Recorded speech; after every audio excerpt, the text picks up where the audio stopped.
네, 세상을 연결하는 뉴스 뉴스브리지입니다. 우리 직장 생활을 하다 보면 참 다양한 사람들을 만나게 됩니다.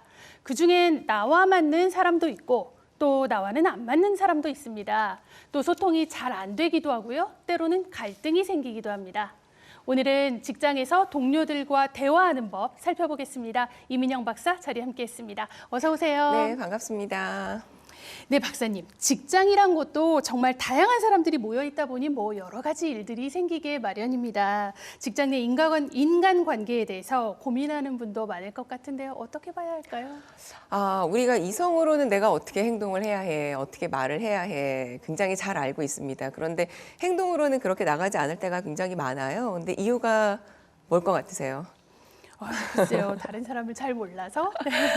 우리 이유를 찾게 되면은 상대가 또는 상사가, 동료가, 후배가 저 사람 때문이야. 이렇게 네. 왜 주변에서 어떠한 문제를 찾는 경우들이 굉장히 많아요. 그런데 그것보다는 혹시 소통에 방해가 되는 요인이 나는 아닌가, 나에게는 없는지 네. 또 고민을 한번 해봐야 됩니다. 바로 부정의 감정 습관을 매 순간 갖고 있어서 이 상황이나 어떠한 모든 것들을 부정적으로 읽고 부정적인 말을 하는 게 아닌가라는 거죠. 그러니까 다시 한번 얘기를 해보면 소통하고 싶지 않은 감정이 있는 건 아닌가 고민을 해볼 필요가 있습니다. 지금 말씀 중에 부정적인 감정 습관 이런 말씀을 하셨는데요. 습관처럼 갖게 되는 감정이란 것도 있는 걸까요? 네, 맞습니다. 미국의 심리학자 필립 브익먼이 조사를 한 연구가 있는데요. 복권에 당첨된 사람들 당첨된 직후에 행복도를 조사를 한번 해봤습니다. 당연히 위로 쫙 그럼요. 너무 올라가죠. 행복하죠. 네, 또 반대 상황도 있었는데 사고로 몸이 마비된 사람들의 그룹이 있었습니다. 이 사람들 사고 직후에 행복도를 조사했더니 당연히 떨어집니다. 네. 자, 그런데 일정 시간이 지난 후에 이들의 행복도를 다시 조사를 해봤더니 두 그룹 모두 원래 본인들이 갖고 있던 감정으로 다시 되돌아가 있더랍니다. 그래서 네. 이를 두고 감정은 습관이다 이렇게 하게 된 것이죠. 그런 개인들의 습관적인 감정들이 직장 생활에도 어떤 영향을 미치게 될까요? 네, 영향을 굉장히 많이 미치죠. 그러니까 예를 들어서 본인이 원하는 직장 또는 시내 어떤 직장에 취업을 했다. 굉장히 행복하겠죠. 네. 네, 그런데 만약에 부정의 감정 습관을 갖고 있는 사람이라면 일정 시간 지나면 조직 내에서 불만거리를 찾고 투덜투덜하게 네. 될 거라는 겁니다. 우리 감정이라고 하는 거는 뇌가 지시하는 거 다 잘 알고 계세요. 그런데 뇌에는 긍정의 회로, 부정의 회로가 따로 있어서 주로 내가 어떤 감정 습관을 가지고 있는지에 따라서 그 회로가 발달을 합니다. 그러면 사용하지 않는 반대의 회로는 활동을 하지 않게 되는 거죠. 그래서 부정의 회로가 만약에 발달되어 있다. 자, 그렇다면 매 상황을 부정적으로 읽고 부정적인 말을 하게 되는 거죠. 그래서 팀장님 때문에 너무 힘들어. 일이 너무 많아서 힘들어. 짜증나. 이런 말을 하게 되는 겁니다. 그래서 우리 굉장히 중요한 말이 있는데요.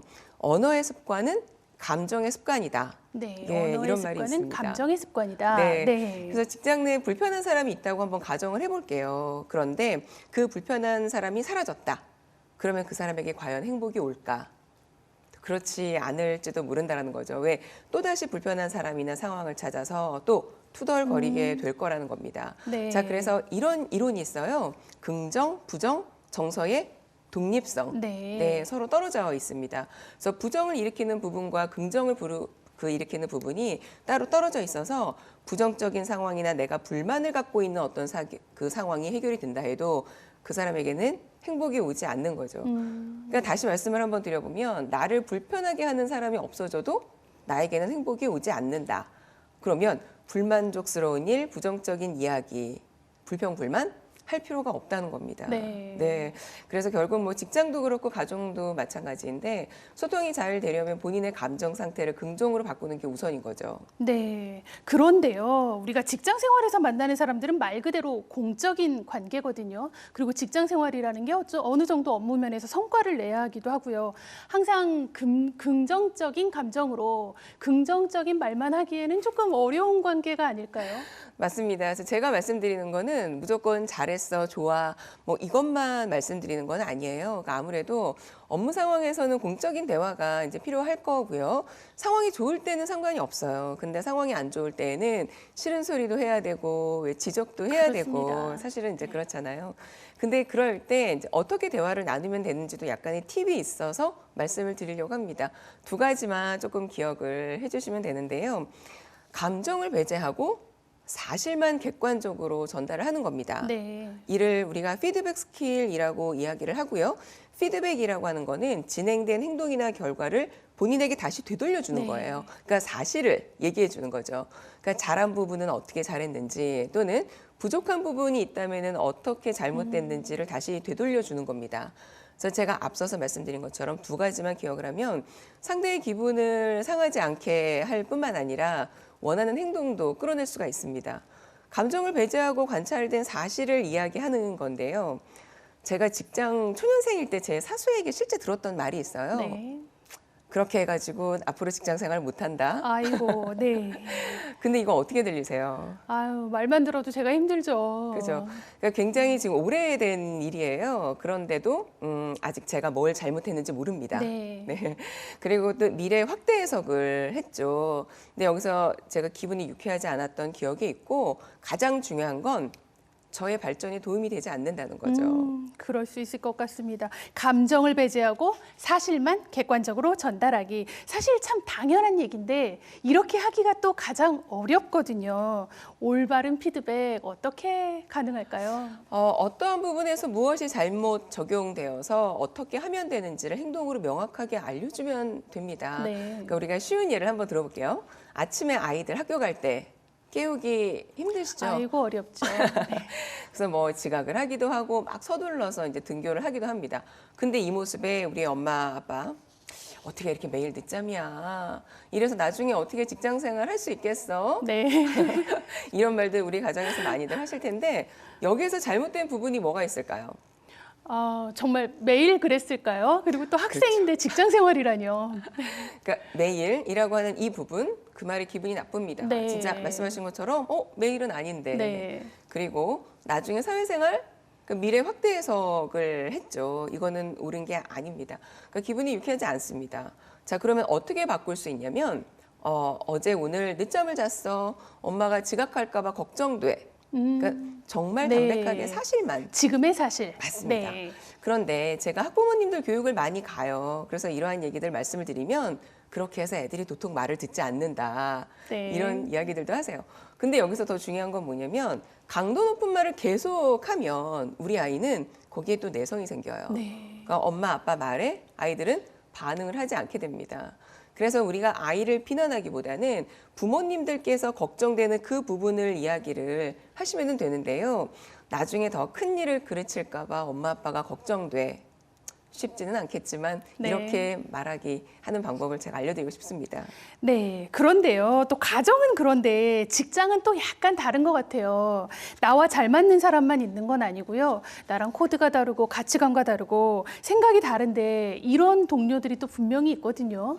이런 동료와는 어떻게 잘 지낼 수 있을까요? 굉장히 중요한 부분인데요.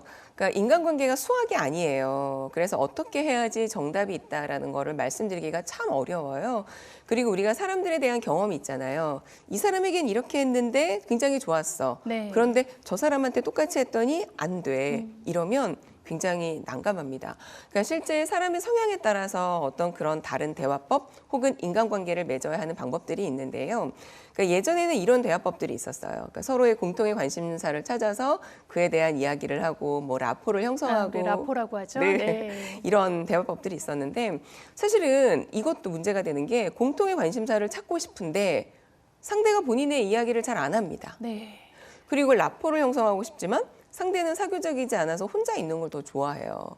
자, 이럴 때 진짜 어렵거든요. 한번 탁 막히는 느낌이 들죠. 맞아요. 자, 따라서 사람들 성향에 따라서 대화를 해야 하는데 동료들을 한번 잘 관찰을 해보는 겁니다. 그러니까 누군가는 개인적인 이야기를 많이 해요. 또 누군가는 또 하기 싫어합니다. 또 누군가는 말을 조금 차갑게 하고 누군가는 또 굉장히 친근하게 하잖아요. 그러니까 그렇다면 개인적인 이야기를 하지 않는다? 이런 동료에게 굳이 개인적인 질문을 우리가 할 필요가 없는 거고요. 네. 또 개인적인 이야기를 잘 하지 않는다고 사연이 있는 사람인가? 이렇게 또 넘겨짚지도 말아야겠네요. 오해도 하지 말아야 네. 되고 또 차갑고 조금 건조하게 이야기를 건네는 동료가 있다면 그 행동에 우리가 또 상처받을 필요도 없는 것 같아요. 그래서 그냥 상대의 성향이라고 인정을 해주는 겁니다. 그러니까 인간관계나 대화법이 서로 다 다르게 적용이 돼야 함을 인정을 한다면 그 순간 나는 좋은 인간관계를 맺고 있는 사람이 되어 있지 않을까 이렇게 생각을 합니다. 네, 어디 직장뿐 아니라 인간관계에 사실은 정답은 없죠. 다만 먼저 상대의 성향을 좀 파악하고 또 상대에게 객관적인 정보 위주로 대화를 해라. 이런 말씀이셨습니다. 네, 박사님 오늘 말씀 잘 들었습니다.